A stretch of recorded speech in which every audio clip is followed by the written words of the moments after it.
एक मिट्टी के पात्र, उस मिट्टी के पात्र के ऊपर एक तांबे का पात्र। अब जरा माताएं बड़ा ध्यान लगाकर सुनिएगा, कथा चूके ना। आपको 10 जगह जाकर सिर नवाने की जरूरत ना पड़े, एक महादेव के चरणों से ही आपका आनंद सुख प्राप्त हो जाए। एक मट्टी का पात्र, और मट्टी का अगर कोई कलश है छोटा सा, उस कलश के ऊपर तांबे का कलश।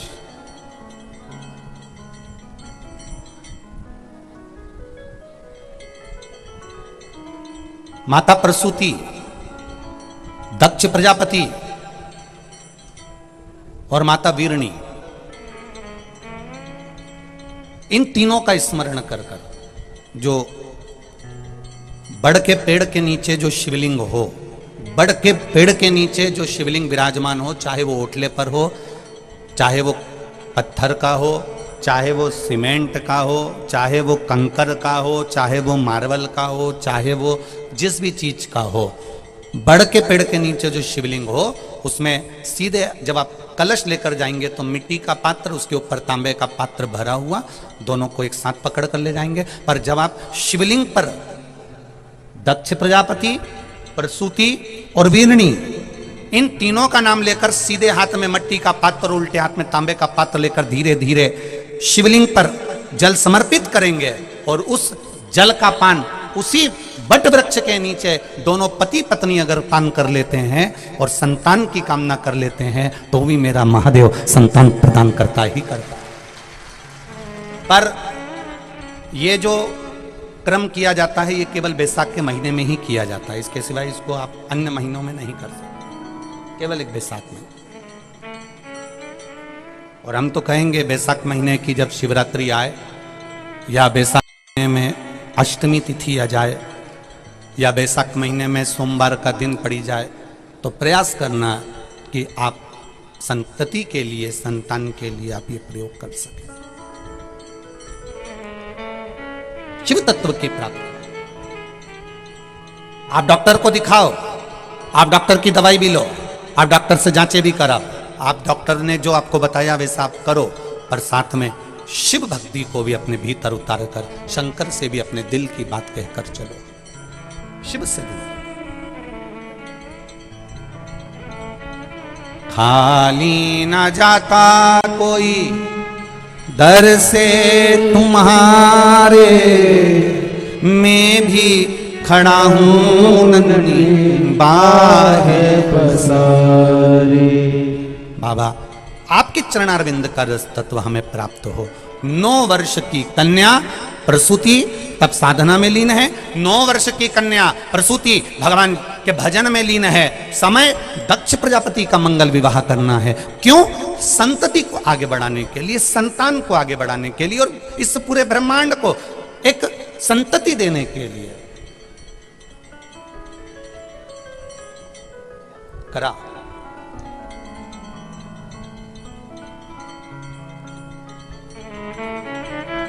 दक्ष प्रजापति जब तप में लीन थे, कहा, ब्रह्मा जी ने आकर कहा, दक्ष प्रजापति तुम तप में तो लीन हो, परंतु हमारा विचार है कि तुम अब संतति को आगे बढ़ाओ। तो मैं संतति को आगे कैसे बढ़ाऊं? आपको विवाह करना पड़ेगा। किससे विवाह करूं? भगवान ब्रह्मदेव से भगवान दक्ष प्रजापति कर रहे हैं कि मैं विवाह करूं तो करूं किससे?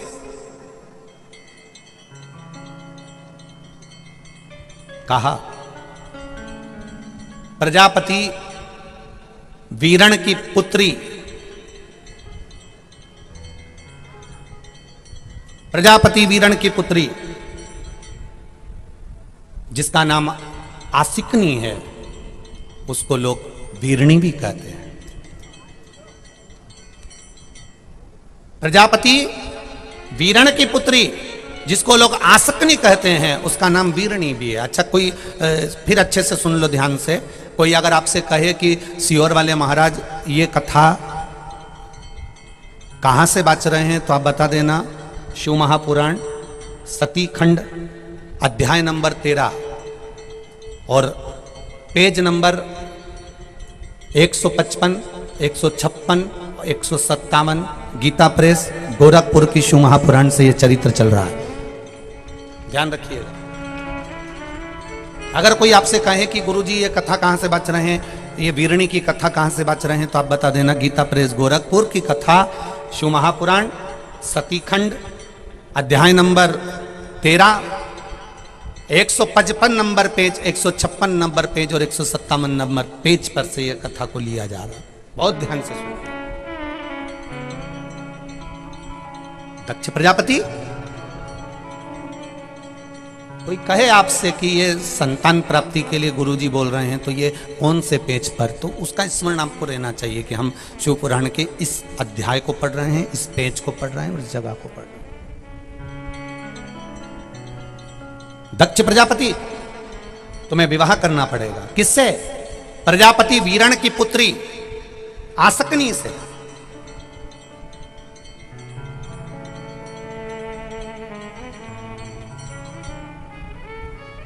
ये वही कन्या है आसकनी।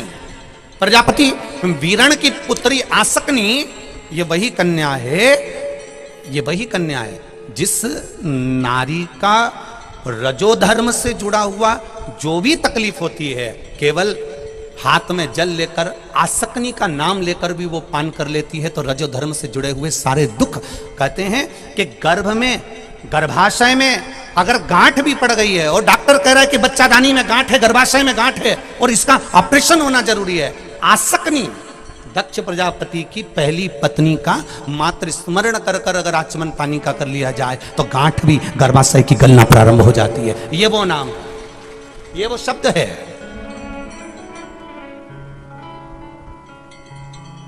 एक पत्र आया, बहुत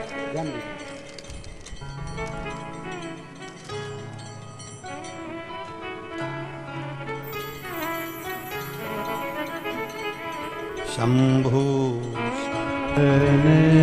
पड़ी मांगू घड़ी रे घड़ी दुख काटो दया करी न दर्शन आपो शंभो शरण पड़ी मांगू घड़ी रे घड़ी दुख काटो दया करी न दर्शन आपो दया करी न दर्शन आपो मैं राजनगर इंदौर मध्य प्रदेश से हूँ। मेरा नाम विजय यादव है, मेरा मोबाइल नंबर ये है। मेरी पत्नी का नाम पूजा यादव है। कहीं बैठे हो यादव जी तो हाथ हिलाइएगा, कहीं बैठे हो तो हाथ हिलाइएगा। मैं राजनगर इंदौर मध्य प्रदेश से हूँ। मेरा मोबाइल नंबर ये है, मेरा नाम विजय यादव, मेरी पत्नी का नाम पूजा यादव है। कहीं बैठे हो तो दोनों हाथ ऐसे हिला दीजिएगा एक बार, तो दिख जाओगे आप। दिख गए क्या? अच्छा पीछे की ओर है, ठीक ठीक ठीक है। एक बार हाथ हिला दो ऐसा, हाँ दिख गए हो, दिख गए हो, ठीक है। एक बार फिर से हिला दीजिए, ठीक है। श्री शिवाय नमस्तुभ्यं।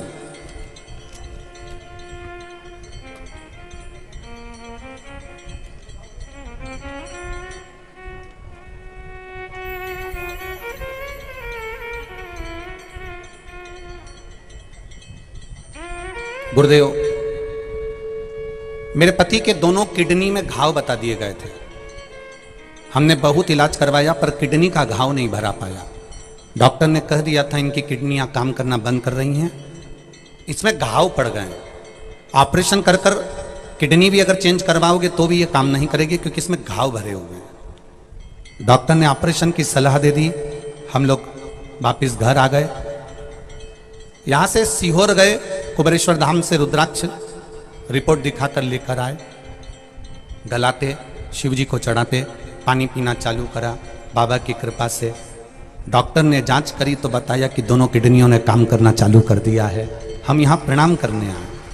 दूसरी बात कहना चाहता हूं गुरुदेव, दो लड़के हैं। बड़ा वाला लड़का 11 साल का है और छोटा वाला लड़का 7 साल का है। जब हमने अशोक सुंदरी कथा जीतू पटवारी जी की यहाँ जो हुई उसको सुना, तब बाबा से प्रार्थना कर कर हमारे यहाँ एक बेटी का जन्म हो इस भाव से हमने भगवान से प्रार्थना करी और गर्भ ठहरा। पर गर्भ के अंदर गर्भाशय में एक गांठ हो गई। डॉक्टर ने कह दिया अगर ये गांठ है बच्चादानी के अंदर तो आपको ये बच्चा रखना नहीं चाहिए, नहीं तो दिक्कत हो जाएगी। धीरे धीरे शिवजी पर चढ़ा हुआ जल, जो नाम आपने बताया था पूर्व में, उसी नाम का स्मरण कर कर शंकर पर चढ़ा हुआ जल का आचमन करना प्रारंभ करा और बाबा की कृपा से 22 दिन के अंदर गांठ गल गई और बच्चा पूर्ण तरह से स्वस्थ जन्म लिया। ये शिव तत्व है। बैठिए यादव जी, हर हर महादेव। विराजिए विराजिए। शिव तत्व की प्राप्ति, शिव का स्मरण, शिव कथा कह रहे हैं। भगवान शिव की कथा वर्णन कर रही है। क्या नाम लेना है? अगर मान लो शरीर में कोई गांठ पड़ जाती है, डॉक्टर अपना इलाज कर रहा हो, उस जगह पर प्रजापति वीरण की पुत्री आसकनी का नाम स्मरण में आना चाहिए। एक बार सब बोलिए, क्या नाम है? आसकनी। और हर हम आसकनी का नाम भी नहीं बोल सकते, तो इसी आसकनी का एक नाम है वीरणी। क्या नाम है? वीरणी। इसी का नाम आसकनी का ही एक नाम, क्योंकि प्रजापति वीरण की पुत्री है, तो इसलिए यह आसकनी का एक नाम है वीरणी।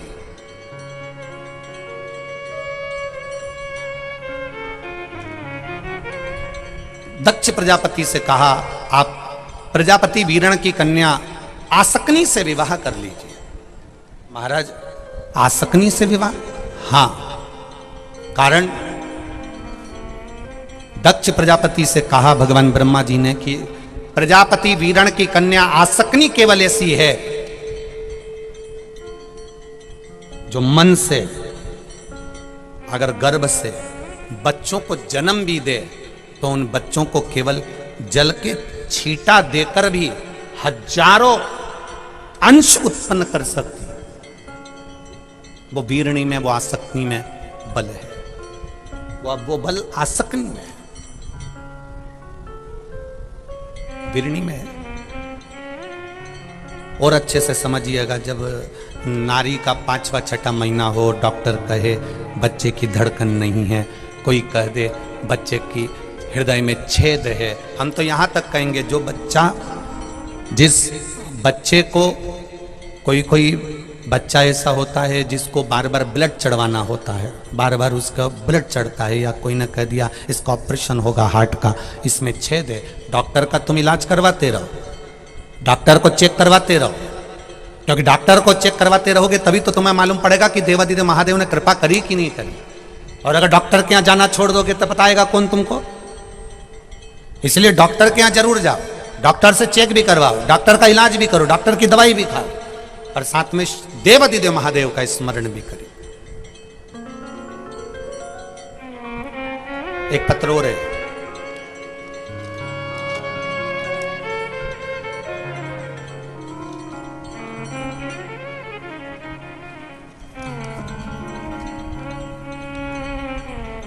दक्षा नागर, ग्राम चंदेर, तहसील देपालपुर। चंदेर ही है ना गांव? चांदेर, ग्राम चांदेर, तहसील देपालपुर की निवासी हूं। कहीं बैठी हो तो हाथ हिलाइएगा। दक्षा नागर, कहीं बैठी हो तो हाथ हिलाइएगा। दक्षा नागर, दोनों हाथ ऐसे हिला दीजिएगा अगर कहीं बैठी हो। दक्षा नागर इधर है क्या? अच्छा दिख रहे हो, ठीक है, ऐसा हिला दीजिए एक बार दक्षा जी। मैं दक्षा नागर, चांदेर, तहसील देपालपुर के निवासी हूं। गुरुदेव बाबा को बहुत बहुत धन्यवाद देने के लिए आई हूं। ये मेरी दूसरे नंबर की शिव महापुराण की कथा चल रही है। पहले मैंने बाबा की कृपा से कथा को श्रवण करा। कैलाश पटेल जी को मैं धन्यवाद देती हूं कि आपने देपालपुर वासियों के लिए ये दूसरी बार शिव पुराण की कथा रखी। आपको बहुत बहुत साधुवाद है। कोटि कोटि नमन कर कर। गुरुजी मेरी बहन की लड़की जो कि जन्म से ही मानसिक रोग ग्रसित हो गई थी, उसका विवेक काम करना बंद कर दिया था, शरीर शिथिल था, जन्म से ही थी। खूब इलाज करवाया पर कोई आराम नहीं पड़ा। फिर आपने पशुपति व्रत के बारे में बताया और व्रत में आपने जैसा जैसा वर्णन किया वैसा वैसा पशुपति व्रत करना प्रारंभ करा। और एक बार आपने तांबे का कलश और दीप का जो उपाय बताया था वो मैंने अपनी बहन की लड़की से करवाया। आज की स्थिति में जिसको मानसिक बीमारी थी, जो कि पूर्ण तरह से लोग उसको देखकर हंसते थे, पागल कहते थे, अब वो पूर्ण तरह से ठीक हो चुकी है। इसलिए मैं यहां पर प्रणाम करने के लिए आई हूं। शिव तत्व की प्राप्ति अर्थात, बैठिए बहन बैठिए, श्री शिवाय नमस्तुभ्यं, बैठ जाइए। शिव तत्व की प्राप्ति का एक सुख हो हमारे भीतर।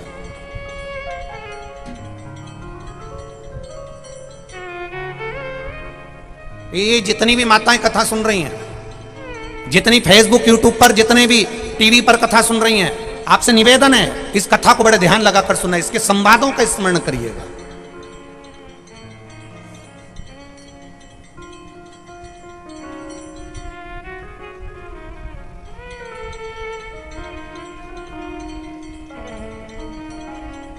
आसक्ति का स्मरण, अगर गांठ भी गर्भाशय में है और डॉक्टर बोल रहा है कि ऑपरेशन है, कराना है, डॉक्टर साहब से कहना साहब जल्दी तो नहीं है ना, 15 दिन का समय तो मिल सकता है या 10 दिन का समय तो मिल सकता है इसका ऑपरेशन कराने के लिए। फिर आसक्ति का नाम लेकर शिव जी के शिवलिंग पर जब हम बेलपत्र समर्पित करें तो ये डंडी का मुख जब हम शिव जी को चढ़ाते हैं तो इस डंडी का मुख हमेशा हम उधर रखते हैं।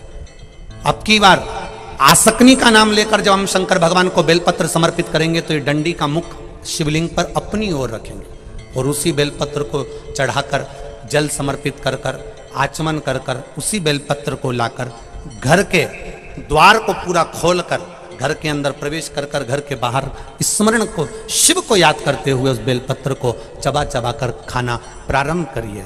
10 दिन मांगिए आप कि 10 दिन के बाद मैं ऑपरेशन कराऊंगी, मना नहीं, पर एक बार मैं मेरे महादेव का नाम का स्मरण करना चाहती हूं, एक बार शिव तत्व को जान। क्या नाम है? जान के बोलो, नाम बोलो फिर से। आसक्ति। इस नाम की मूलता का स्मरण करिए। वीरणी आसक्ति।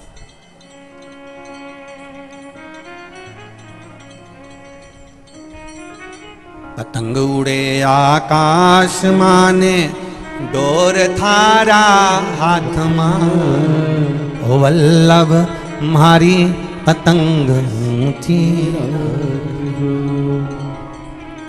बाबा मारी पतंग ऊंची। आगे वर्णन किया। दक्ष प्रजापति ने पूछा, प्रजापति वीरण की पुत्री वीरणी से मैं विवाह कर लूं, आसक्ति से मैं विवाह कर लूं, इससे विवाह करने का फल क्या है? तो कहा वीरणी में, आसक्ति में वो बल है कि आसक्ति जब हाथ में जल लेकर केवल अपने गर्भाशय से जो संतान उत्पन्न हो उस पर मात्र जल का छींटा भी दे दे तो जितने जल के छींटे पड़ते हैं उतने संतान को वो प्रकट कर सकती है। इतना तप का बल उस आसक्ति के अंतर्गत है। दक्ष प्रजापति की 2 धर्मपत्नियां थी, वीरणी और प्रसूति।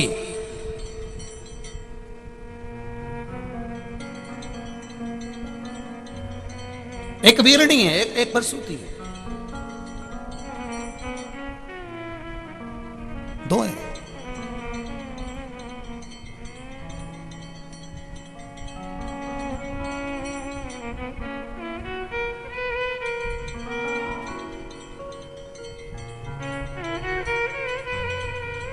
महाराज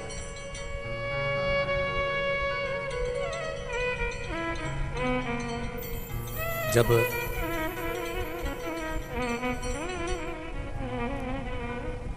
जिस गौ माता को आपने घर में पाला है, जिस गौ माता को आपने घर में रखा है, जिस गौ माता की सेवा आप कर रहे हो, और मान लो उस गौ माता के संतान होने के बाद भी उसका दूध नहीं आता, तब भी आसक्ति का स्मरण किया जाता है, तब भी आसक्ति का स्मरण किया जाता है। जो गाय गर्भ से नहीं होती है। जो गाय का गर्भ नहीं ठहरता, बहुत बार इलाज करवाया, सब कुछ करवाया, तो भी गाय का गर्भ नहीं ठहरता, तो भी आसक्ति का स्मरण किया जाता। ये आसक्ति कोई साधारण नहीं है। स्त्रियों के लिए, नारियों के लिए ये एक औषधि का कार्य करती है। ये वीरणी दक्ष प्रजापति की पहली पत्नी, ये नारी के लिए औषधि का मूल है। ये वीरणी या आसक्ति नारियों की आसक्ति। कहा राजा वीरण की, ये प्रजापति वीरण की पुत्री वीरणी से तुम विवाह कर लो, आसक्ति से तुम विवाह कर लो। दक्ष प्रजापति ने हां कर दी। विवाह की तैयारी हुई, वीरणी के साथ विवाह भी हो गया, आसक्ति के साथ विवाह भी हो गया। विवाह होने के बाद संतान की प्राप्ति होना प्रारंभ हुआ और महाराज वीरणी के गर्भ से 10,000 पुत्रों का जन्म हुआ और धीरे धीरे फिर 60 कन्याओं का जन्म हुआ। जब 59 नंबर की कन्या उसके गर्भ से प्रकट हो गई थी और 60वीं कन्या को जब आना था, तो वीरणी ने भगवान शिव की आराधना की और भगवान सूर्य की आराधना करी, माँ दुर्गा की आराधना करी, भगवान नारायण की आराधना करी, भगवान श्री गणेश की आराधना करी। ये शिव पंचायत की आराधना में जब वीरणी डूब गई, वीरणी जब डूबी है शिव की आराधना में, दुर्गा की आराधना में, गणेश की आराधना में, भगवान विष्णु की आराधना में, सूर्य की आराधना में, ये शिव पंचायत है। इस शिव पंचायत की आराधना में जैसी वीरणी डूबी, और जब डूबती जाए, आसक्ति डूबती जाए, भगवान की संकीर्तन भजन में डूबती जाए, तब दक्ष प्रजापति भी उनके साथ तप में लीन हो गए, साधना में लीन हो गए। मां दुर्गा ने सूर्य नारायण भगवान के कहने पर, भगवान नारायण के कहने पर, भगवान देवादिदेव महादेव के कहने पर मां दुर्गा ने आकर पूछ लिया, शिवा ने आकर पूछ लिया, और मां शिवा ने आकर जब पूछा, मां दुर्गा ने आकर पूछा, आसक्ति दक्ष प्रजापति तुम और तुम्हारी धर्म पत्नी आखिर चाहती क्या है, क्या चाहते हो? कहा हम कुछ नहीं मां, बस आपके जैसी एक कन्या और प्रकट हो जाए। तब आसक्ति के गर्भ में स्वयं मां दुर्गा ने कहा, कहां मैं कन्या ढूंढने जाऊंगी, मैं स्वयं आसक्ति वीरणी तेरे गर्भ में, दक्ष प्रजापति तुम्हारी पत्नी के गर्भ में मैं स्वयं आकर विराजमान होंगी।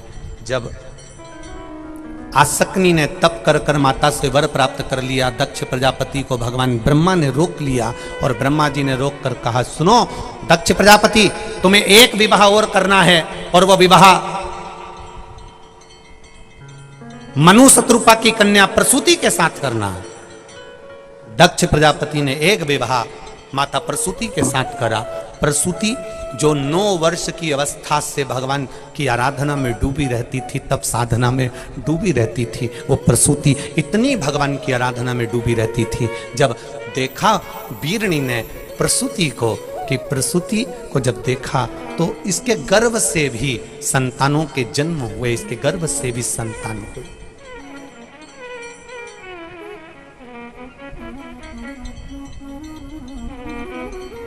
साठ बेटियों का जन्म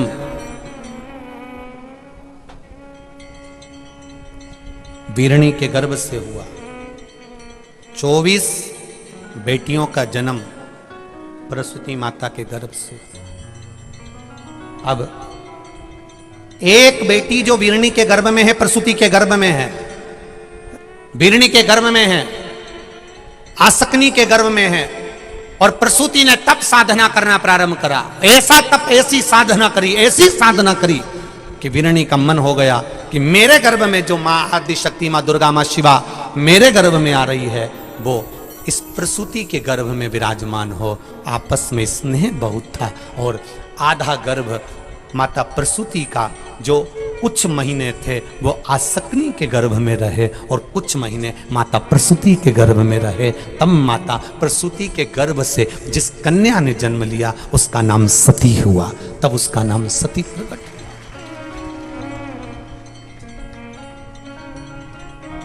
ये मातृत्व प्रेम है, ये वात्सल्यता।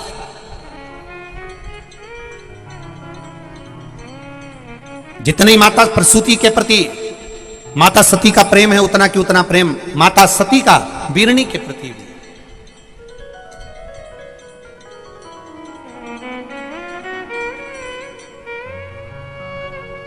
एक बहुत अच्छा संवाद आप लोगों को पहले कथा में कहा था, आप लोगों के स्मरण में है कि नहीं है पता नहीं, पर कथा में बहुत पहले कहा था। जो लोग रोज की कथा सुनते हैं उनको मालूम होगा। बेटी घर से जब विदा हो तो अपने तुलसी के क्यारे में एक घी का दिया जरूर लगवाना चाहिए। बताया था कि नहीं बताया था? कौन कौन को याद है? याद है सबको? वाह, धन्यवाद आपको, आप रोज सुनते हो उसके लिए प्रणाम है आपको। बेटी घर से विदा हो, उस बेटी से तुलसी के क्यारे में एक घी का दिया जरूर लगवाना चाहिए। और घर में बहू जब प्रवेश करे तो तुलसी के क्यारे में एक घी का दिया जरूर लगवाना चाहिए। उस घर में से कभी लक्ष्मी की कमी नहीं हो।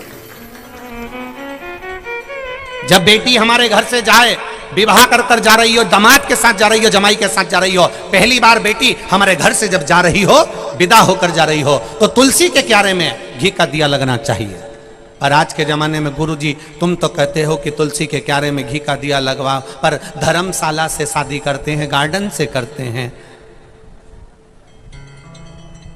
अब मैं धर्मशाला में शादी के गार्डन में तुलसी के क्यारे में दिया कैसे लगवाएं?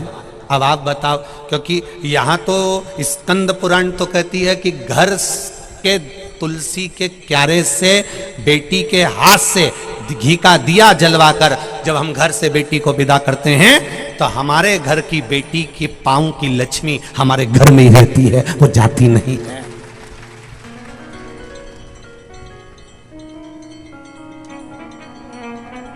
अब पहले के जमाने में घर से बेटी विदा होती थी तो उसके गर्भ से जो संतान होती थी उसका लगाव नाना नानी के प्रति थोड़ा ज्यादा होता था। अब होटल से बेटी विदा होती है तो उसके गर्भ से जो संतान होती है उसका लगाव होटल से जरा ज्यादा होता है। जिस घर की बेटी अपने घर के दरवाजे से विदा होती है, दहली से विदा होती है, उस घर में रहने वाले बुजुर्ग नाना नानी से जो बेटी के गर्भ से संतान होगी उसका लगाव घर में नाना नानी, मामा मामी, मौसा मौसी इनसे बहुत होगा। और जो बेटी होटल से विदा हो जाती है उसके गर्भ से जो संतान होगी उसका लगाव होटल के मैनेजर से और होटल से थोड़ा लगाव ज्यादा होगा। ये होता है। पहले बच्चे घर में जन्म लेते थे तो उनका प्रेम दादा दादी से होता था। पहले बच्चे नाना नानी के यहाँ पैदा होते थे तो नाना नानी से प्रेम ज्यादा होता था। आज के बच्चे हॉस्पिटल में पैदा होते हैं इसलिए बच्चों का प्रेम डॉक्टर सिस्टर से ज्यादा रहता है। हर 2-4 दिन में बीमार हो जाते हैं, हॉस्पिटल लेकर जाओ। बच्चे भी ऐसे, घर में दवाई दो तो ठीक नहीं होते और हॉस्पिटल में जैसे लेकर पहुंचे 500 रुपए खत्म हुए, 2-4 हजार रुपए बच्चे ने लगाए और बच्चा ठीक। उससे पूछो क्यों? क्योंकि हॉस्पिटल में पैदा हुआ है ना, इसलिए मामा मामी से प्रेम बहुत है। हॉस्पिटल के डॉक्टर सिस्टर से इतना प्रेम है कि बस वो हाथ लगाते हैं वो ठीक हो जाते हैं। ठीक, ये प्रेम वाली बात है इसमें।